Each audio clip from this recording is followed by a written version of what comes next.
كل سنه وانتم طيبين. دي اولى حلقات الاستشارات الطبيه اللي احنا قلناها لكم في البرومو، وجت لنا الفتره اللي فاتت اسئله كتيره جدا جدا عن حب الشباب، وان ناس كتير قوي بتعاني من حب الشباب. فاحنا معانا دكتوره منصوره النهارده علشان تفهمنا كل حاجه عن حب الشباب والاثار وازاي نعالجه وايه الروتين المناسب لكل انواع بشره بيطلع لها حبوب ايا كان حب الشباب او غيرها.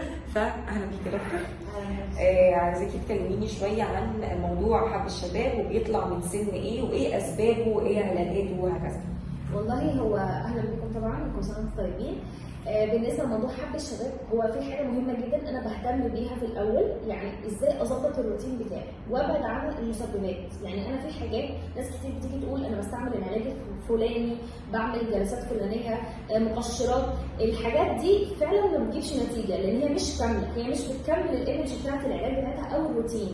ايه بقى الايمج او الروتين اللي انا بمشي عليه؟ هو ان انا بكلين، بنظف وبتريت، بعالج، وبعد انا ما نظفت وعالجت لازم امنتين الحاله بتاعتي دي، احافظ على النتيجه اللي انا وصلت لها. يعني طبيعي انا ما ينفعش اعالج حاجه على طبقه جلد ميت او على اوساخ او على مثلا ان بشره مش نظيفه. يعني انا وصلت النتيجه وعالجت خلاص، احافظ بقى على النتيجه دي. معظمنا او معظم البنات لما بتيجي توصل او بتعالج ما بتوصلش للمرحله الاخيره، بتيجي عندها وتقف تقول لك انا راجع لي حب الشباب كتير قوي، كلفت فلوس كتير جدا وعالجت حاجه الستبس اللي هي الاخرانيه دي اللي هي بتاعت المينتيننس. اوكي حلو جدا.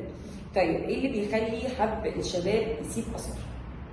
والله هو الروتين نفسه بيبقى فيه غلط، يعني هي بتستعمل حاجات اصلا ممكن تاكسد بشرتها. تعالي نتكلم بس الاول في الاسباب، لان كل سبب بيسيب علامه بعد كده.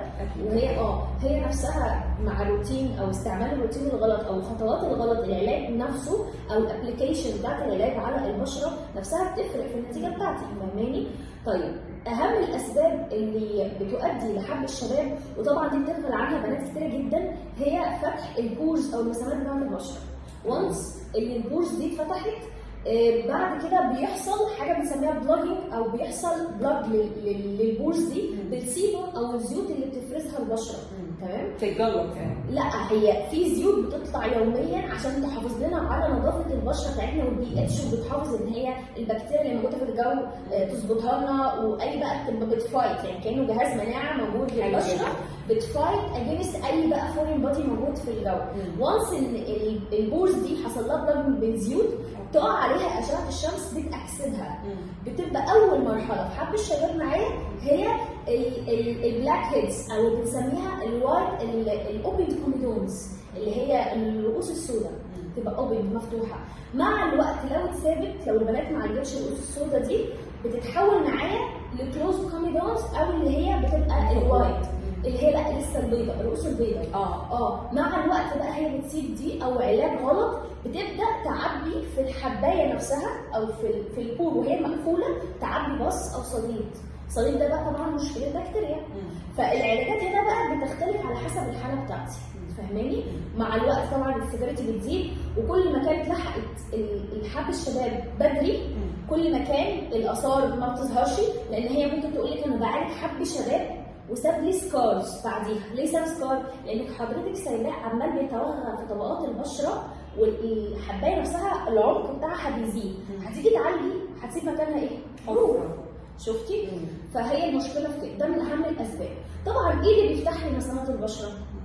اول حاجه واهمها هي ان احنا بنشيل بالفتله، الشعر ده بيتشال بالفتله، ما بتعملش تونينج افكت بعديها، او ما بتحطش حاجه تدي تونينج ايجنت مثلا، او بتقفل المسامات.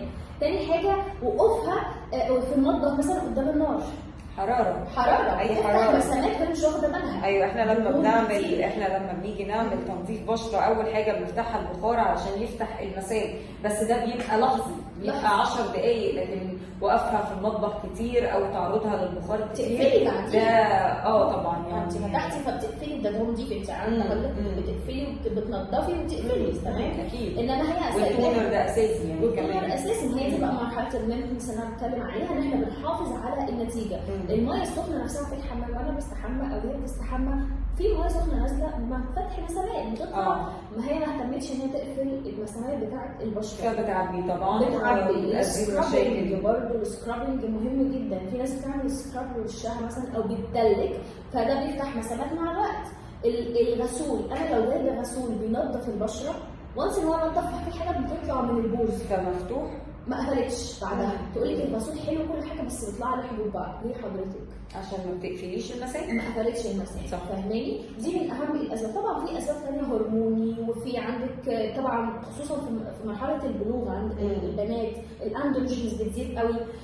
في بقى اسباب ثانيه بيكون عوامل من بره، يعني هي بقى النظافه اهم حاجه، بتؤدي بقى طبعا لحسب انواع. وانا لما بيجي يسالوني مثلا على حب الشباب او المشكله بتاعت حب الشباب، بيسالي على المكان. وفي بنات بتتفاجئ ان يكون عندها قشره في الشعر هي سبب حب الشباب. قلت لي ليه بقى؟ ليه؟ لان في فطر في فروه الراس هو بسبب القشره اسمه مالاسيزيا، الفطر ده لما يكون متواجد بكثره بيتوغل في طبقات الجلد ويعمل الحبوب خصوصا بتاعت الجبهه. تلاقي الشعر كله نظف من حب الشباب ما عدا الجبهه، ما عدا الجبهه. ليه؟ عشان القشره هتستعيد. فهمتيني؟ فالموضوع ده مهم جدا، احنا بنحط ايدينا على السبب ونشوف بقى النتيجه هتمشي معانا ازاي والبروتين يمشي معانا ازاي، طبعا باختلاف نوع البشره. يعني البشره مهمه جدا. في حاجه اللي هي الاويل سكين طبعا معروفه، دي الاكني برون سكين، ده اكتر بشره بيطلع لها حبوب، ولا مختلطه نسبيا، الجافه يمكن شبه منعدم ان يطلع لها حبوب الشباب. لا على فكره عادي، هو اصلا ظبطه البي اتش نفسها بتفرق يعني. طيب جميل جدا. ده كان اول سؤال عن اثار الحبوب، وكنت حابه ازود حاجه صغيره جدا. لو طلع لك حبايه ما تستفزكيش الحبايه وتقعدي تلعبي فيها وتفتحيها وتطلعي اللي فيها، لان هي بتطلع بطريقه معينه، بطريقه يعني وليها كريمات معينه، فلو طلعت لك حبايه سيبيها ما تلعبيش فيها. ولا ايه رايك؟ بتحط عليها هي بس اللي هي تريتمنت بالظبط، بتحط على وده الحبايه التريتمنت اللي بنقوله يعني. على الحبايه بس، ما اقعدش بقى احط على وشي كله. بالظبط. وكمان حتى لو في حبايه في مكان ده في مكان ده عددهم محدود، انا بحط على كل واحده على طبعا الحبايه، مختلف. صح. يعني انا بوزع الكريم او الجل او الحاجه التريتمنت بتاعي، بوزعه بطريقه معينه على البشره. طبعا ده هنقوله باذن الله في موضوع التريتمنت. حلو جدا.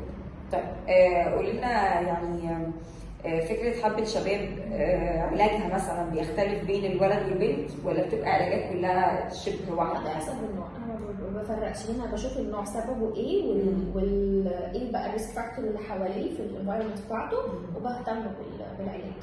طيب حلو جدا. قولي لنا فكرة ترتيب الروتين بتاع البشرة، المفروض بعمل ايه الاول؟ بيبقى الغسول الاول مثلا، بعد كده بعديها لازم اقفل بتونر، وهل السيرم قبل المرطب ولا المرطب قبل السيرم؟